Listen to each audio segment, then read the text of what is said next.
अस्सलाम students, part 2 है chapter number 4 के न्यूमेरिकल्स का। पार्ट 1 हम ऑलरेडी कर चुके हैं।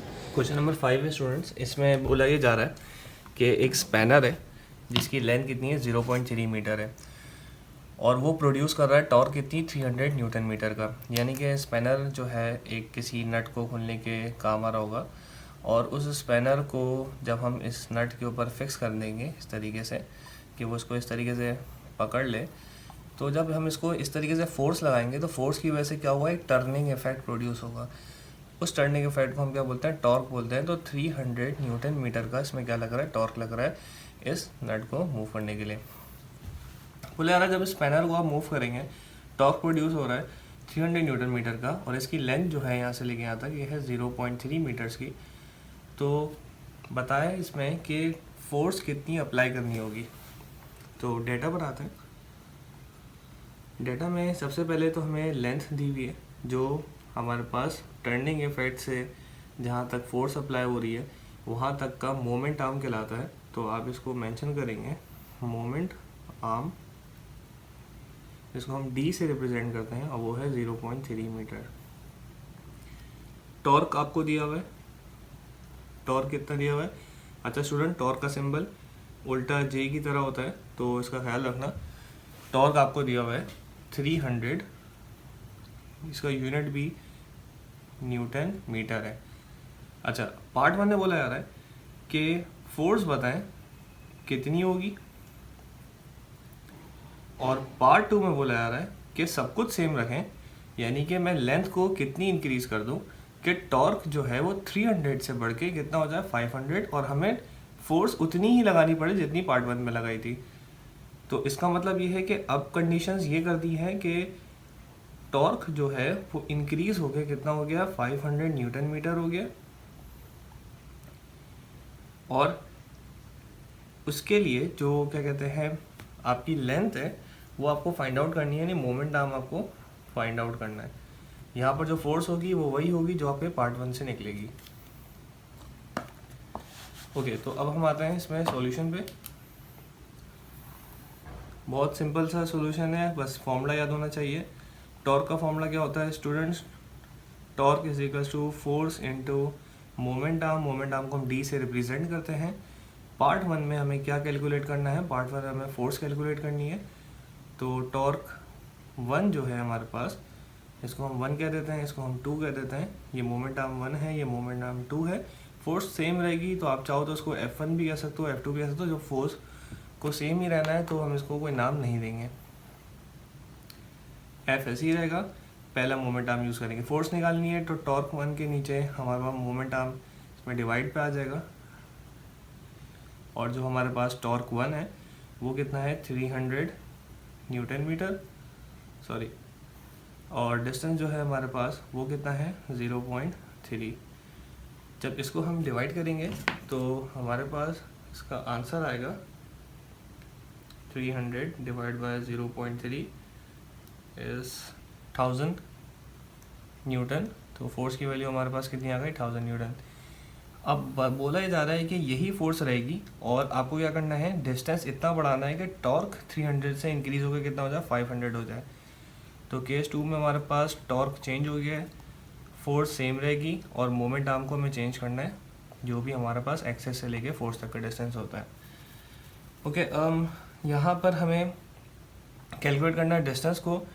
तो टॉर्क के नीचे क्या आ जाएगा, फोर्स आ जाएगी और उसके बाद आप क्या करोगे स्टूडेंट्स, आप लोग लिखोगे D2 is equals to torque जो है हमारे पास वो कितना इंक्रीज हो गया है 500 हो गया है और जो फोर्स है हमारे पास वो कितनी आई है 1000 आई है।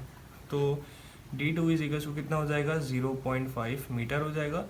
तो आप यहाँ पर इस न्यूमेरिकल में, चूँकि ये थोड़ा सा लॉजिकल न्यूमेरिकल है, तो इसमें एक स्टेटमेंट लाजमी देना ना कि डिस्टेंस विल बी इंक्रीज। कहाँ से इंक्रीज हुआ है, पहले कितना था 0.3 मीटर था, from 0.3 metre to 0.5 metre to gain the torque of 500 newton metre. ठीक है स्टूडेंट्स, नेक्स्ट न्यूमेरिकल पे आते हैं। क्वेश्चन नंबर 6 है स्टूडेंट्स, और इसके अंदर दो केसेस दिए हुए हैं, आपस में इंटर रिलेटेड है, और इसमें हमें प्रिंसिपल ऑफ मोमेंट को यूज़ करना होगा। कैसे? इसमें बोला जा रहा है अ यूनिफॉर्म मीटर रूल, यानी एक नॉर्मल सा स्केल है, और उसमें बोला जा रहा है कि उसके सेंटर से बैलेंस किया हुआ है। किस तरीके से बैलेंस किया हुआ है? इस तरीके से किया हुआ है कि दो फोर्सेस हैं, एक फोर्स है 12 न्यूटन की, एक फोर्स है 20 न्यूटन की। ठीक है, यानी लेट से हम इसकी एक डायग्राम बनाते हैं। तो एक स्केल को लिया है और उसको सेंटर से किसी भी जरिए हमने क्या करा हुआ है, इसको बैलेंस किया हुआ है। लेट से वो इस पिन पे ये बैलेंस हुआ हुआ है इस तरीके से, या तो ये क्लॉकवाइज और एंटी क्लॉकवाइज ऐसे घूम सकता है। ओके, अब बोला जा रहा है कि ये बैलेंस इस तरीके से हुआ हुआ है कि एक तरफ मैंने जो फोर्स हैंग करी हुई है वो करी हुई है 12 न्यूटन की, और दूसरी तरफ जो मैंने फोर्स हैंग करी हुई है वो मैंने करी हुई है 20 न्यूटन की। अब स्टूडेंट फोर्स तो बराबर नहीं है तो डिस्टेंस भी बराबर नहीं हो सकते, तो बोला जा रहा है कि 20 न्यूटन की जो फोर्स है वो कितना दूर है सेंटर से। सेंटर यहाँ पर पिवट है, पिवट ऐसी पॉइंट को बोलते हैं जिस पे बॉडी रोटेट होती है। अच्छा, 3 मीटर्स पे कौन सी फोर्स है? वो है 20 न्यूटन। उसके बाद क्या बोला जा रहा है, और जो बोला जा रहा है find the position of 12 Newton force, यानी कि 12 न्यूटन को कहाँ पे रखा होगा वो हमें फाइंड आउट करना है। तो जो पार्ट 1 है इसका अगर आप डाटा देखें तो अब आप लोग को शायद समझ में आ रहा हो कि जब हम इसका डाटा देखेंगे तो आप लोग देखें जो फोर्स 1 है वो है हमारे पास 12 न्यूटन, उसका डिस्टेंस 1 होगा, वो हमें फाइंड आउट करना है। इसी तरह फोर्स 2 है हमारे पास 20 न्यूटन, और उसका डिस्टेंस d2 होगा जो है वो है 3 मीटर्स। ठीक है स्टूडेंट, सॉल्यूशन यहीं पे कर लेते हैं ताकि डायग्राम आपके जहन में रहे। तो सॉल्यूशन पे आते हैं। सॉल्यूशन पे क्या होगा, प्रिंसिपल मूवमेंट क्या बोलता है, देखो ये फोर्स नीचे की तरफ लग रही है तो इसका टॉर्क क्लॉकवाइज लगेगा, और ये फोर्स इसकी इस तरफ नीचे की तरफ लग रही है तो इसको ऐसे एंटी क्लॉकवाइज घुमाने की कोशिश करेगा। सॉरी, उल्टा बोल दिया, ये क्लॉकवाइज है और यहाँ पे ये इसको एंटी क्लॉकवाइज घुमाने की कोशिश करेगा। तो अब यहाँ पर अब आप लोग क्या करोगे, प्रिंसिपल ऑफ मूवमेंट यूज़ करोगे। प्रिंसिपल ऑफ मूवमेंट क्या है कि सम ऑफ क्लॉकवाइज टॉर्क किसके इक्वल है, सम ऑफ एंटी क्लॉकवाइज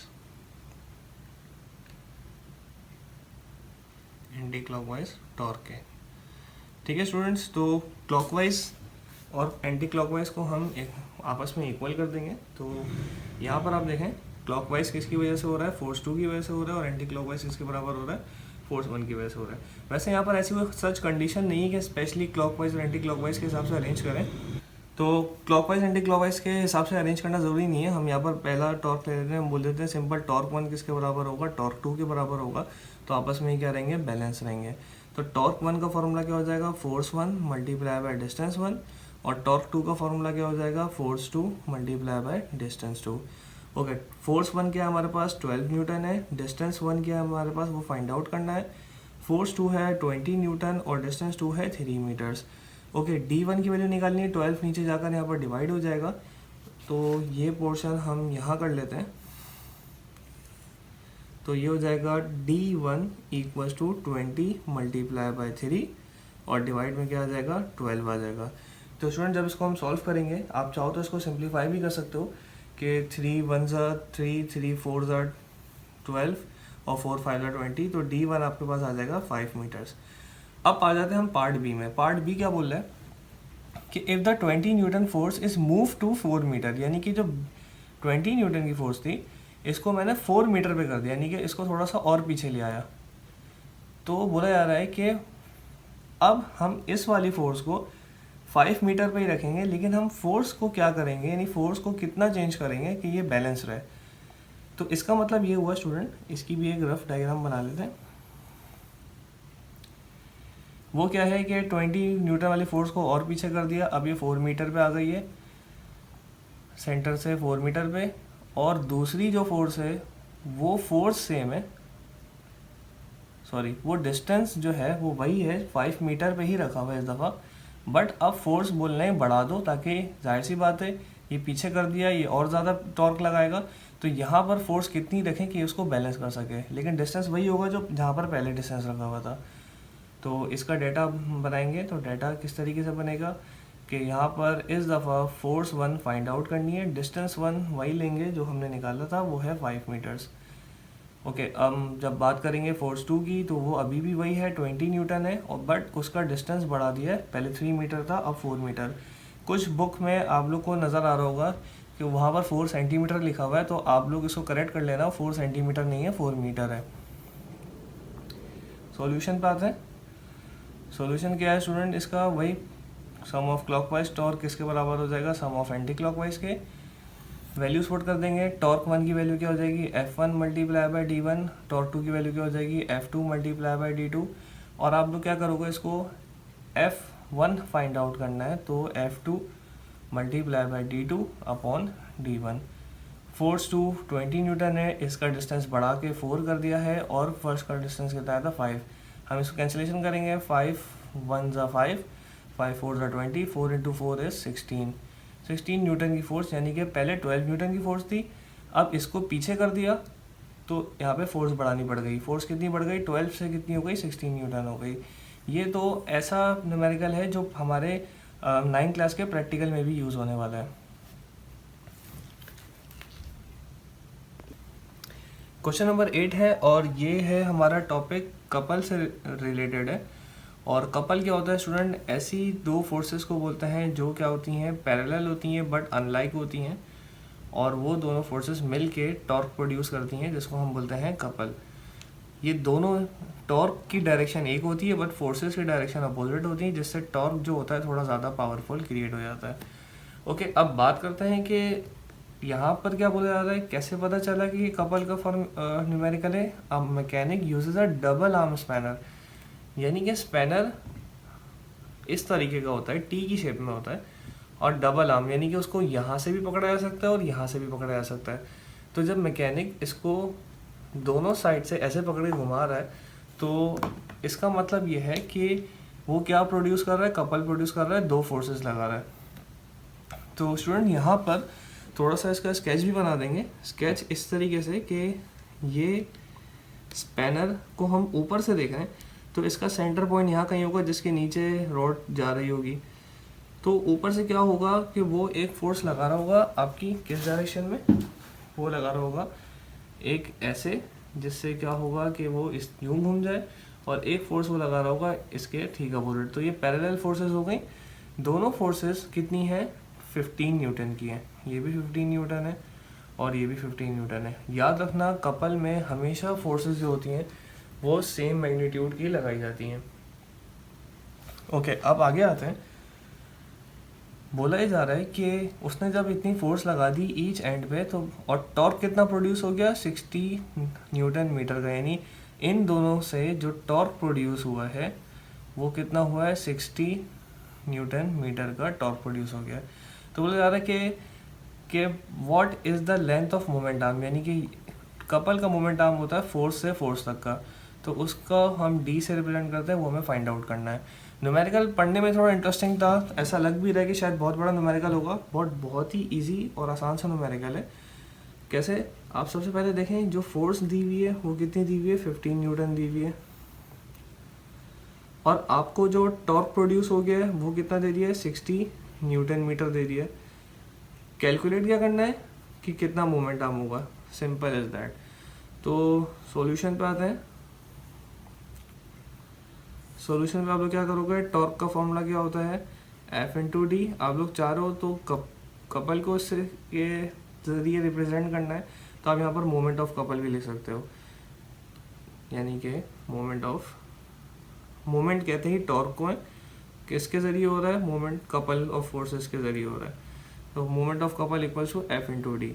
तो सिंबल इसका टॉर्क का ही यूज़ होता है। फोर्स कितनी लग रही है, 15 लग रही है, और डी हमें फाइंड आउट करना है। सॉरी, टॉर्क की वैल्यू भी एक काम करते हैं, पहले लिख लेते हैं तरीके से कि F इंटू डी होता है। अब वैल्यू पुट कर देते हैं। टॉर्क जो है वो है 60, फोर्स है हमारे पास 15, और हमें इसका मोमेंट आर्म मालूम करना है। तो 60 को हम किससे डिवाइड करवा देंगे, 15 से डिवाइड करवा देंगे। 15 फोर्स जो हमारे पास होता है वो 60 होता है, तो हमारे पास जो मोमेंट आर्म आ गया वो कितना आ गया, 4 मीटर्स का, यानी कि 4 मीटर का फासला होगा इन दोनों फोर्सेस के दरमियान, तो हमारे पास ये कपल प्रोड्यूस हो जाएगा। स्टूडेंट पार्ट सी भी है हमारे पास। इसमें बोला जा रहा है कि if he wants to produce, क्या प्रोड्यूस करना चाह रहा है, 80 न्यूटन मीटर का टॉर्क, यानी produce 80 newton metre torque with same spanner, how much force he should apply, यानी कि साथ साथ आपको सवाल समझ में आ गया होगा कि how much force he should apply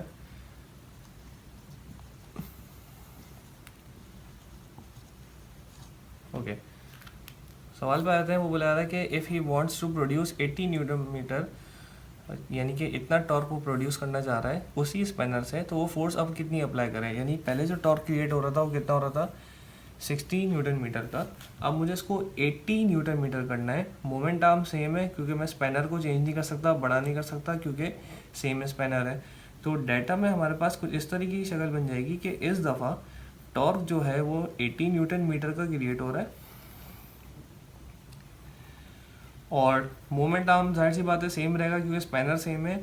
and to and हमारे पास डिस्टेंस कितना आया था, 4 मीटर, तो वो 4 मीटर ही रहेगा। मैं स्पैनर को बड़ा या छोटा नहीं कर सकता क्योंकि क्या बोला जा रहा है, सेम स्पैनर।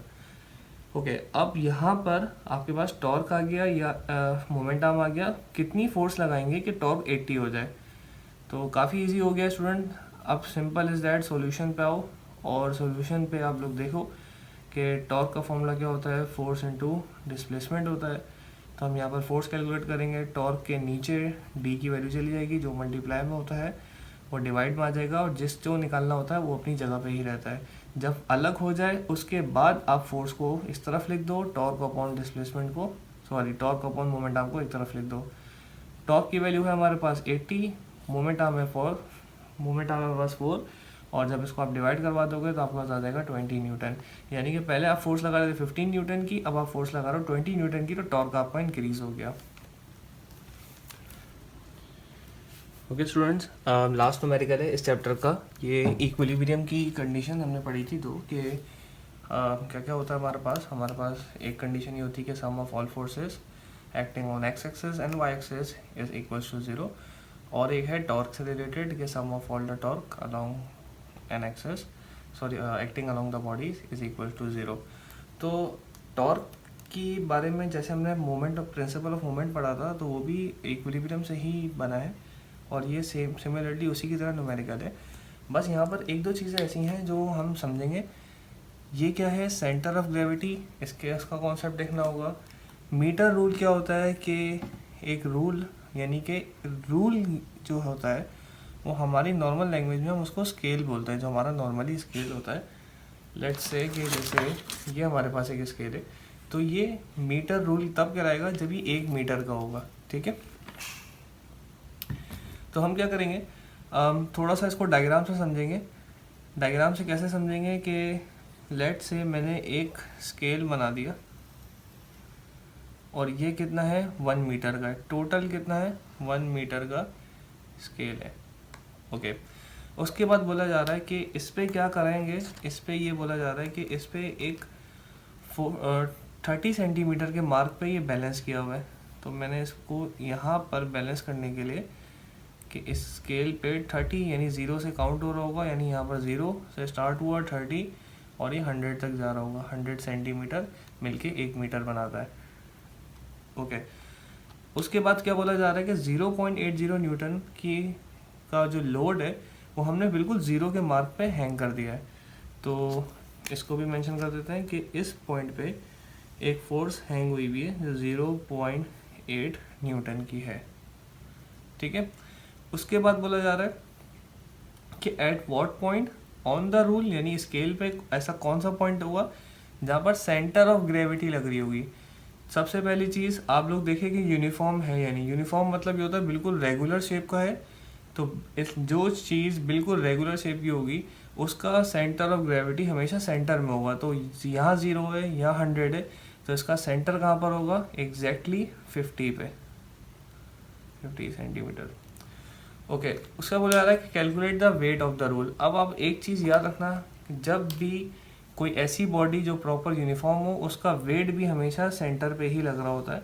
तो यहाँ पर उसका वेट एक्ट कर रहा है।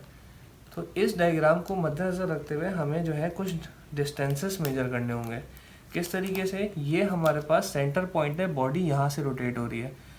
सेंटर नहीं, सॉरी, एक ऐसा पॉइंट जहाँ से बॉडी रोटेट हो रही है। तो उस रोटेशन से लेके पहली फोर्स तक का डिस्टेंस कितना हुआ? 0 से 30 का कितना डिस्टेंस हो गया students? 30 centimetre. Okay, centre point से जहाँ से बॉडी रोटेट हो रही है, यहाँ से वहाँ तक जहाँ पर इसका दूसरी फोर्स यानी इसका वजन ऐड कर रहा है, 30 से 50 कितना हो गया? 20 सेंटीमीटर। तो अब इसको थोड़ा एक पॉइंट पे ले आते हैं। तो एक हमारी फाइनलाइज डायग्राम ये बन गई कि एक स्केल है और उसको 30 सेंटीमीटर के मार्क पे बैलेंस किया हुआ है। 0 सेंटीमीटर पे फोर्स लग रही है 0.8 न्यूटन की, और इसका इस स्केल का जो सेंटर बन रहा है वो बन रहा है 50 सेंटीमीटर पे, और यहीं पर उसका वेट एक्ट कर रहा है। तो यहाँ से यहाँ तक का जो डिस्टेंस हो गया वो हो गया 30 सेंटीमीटर, और यहाँ से यहाँ तक का जो डिस्टेंस हो गया वो हो गया 20 सेंटीमीटर। ठीक है, इसी को देखते हुए हम डाटा बना देंगे। तो डाटा आपके पास बन जाता है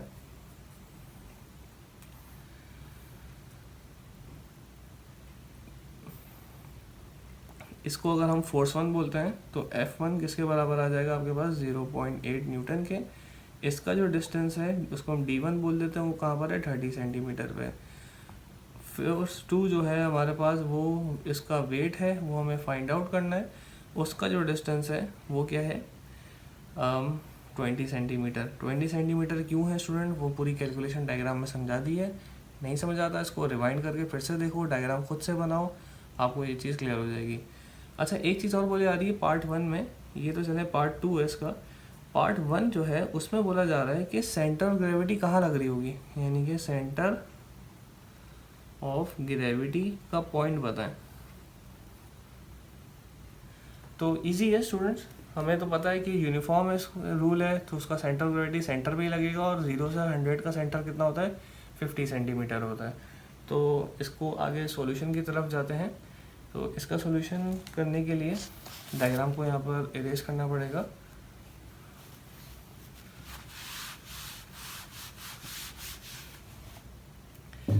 ओके, सॉल्यूशन पे आते हैं। सॉल्यूशन में सबसे पहले पार्ट 1 बोलते हैं, वो पूछ रहा है सेंटर ऑफ ग्रेविटी कहाँ पर है। तो सेंटर ऑफ ग्रेविटी के लिए आप लोग एक स्टेटमेंट दे दो, बस लिखोगे since it is an uniform rule, यानी यूनिफॉर्म स्केल है, तो centre of gravity is at, total कितना था? 1 मीटर का था, यहाँ से पता चला। तो 1 मीटर में कितने सेंटीमीटर होते हैं? 100 होते हैं। 100 का सेंटर कहाँ होगा? 50 सेंटीमीटर। इसको हम ये भी बोल सकते हैं 0.5 मीटर पे इसका हमें सेंटर ऑफ ग्रेविटी मिल जाएगा। ओके, पार्ट 2 पे आते हैं। पार्ट 2 पे मैंने सेंटीमीटर्स में लिए हैं, ये अलाउ है क्योंकि सेंटीमीटर्स में हम यहाँ पर ले सकते हैं डिस्टेंस टू डिस्टेंस, लेकिन अगर आप मीटर में लेके भी सॉल्व कर देते तो भी आपका आंसर सेम ही आएगा। तो आप लिखोगे according to condition of equilibrium,